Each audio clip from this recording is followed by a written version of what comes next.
This is the Slime Flat Tire Puncture Repair Kit, and it's called the Smart Spair. It's an emergency kit for car tires and also trailer tires too. And you can get back on the road within 15 minutes. That's how quick and easy it is to fix this. And this is what it looks like. Also shows you how much pressure you have in your tire. And there's just 4 simple steps.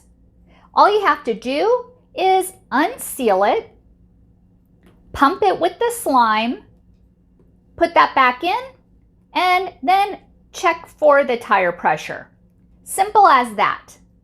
And it instantly seals punctures, and the sealant is safe and easy to use with no jack required to repair the tire.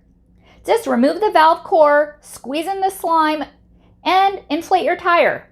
The tire sensor is a formula that freely passes through the sensor without clogging it or harming the device. And this is also reusable too. And you can quickly reinflate the tire, and it stores easily in any of your vehicles. Really great to have, perfect for emergencies. Hopefully you don't have to use it, but if you do, you'll be glad that you bought this. Thank you so much for watching, and hope you found this video helpful.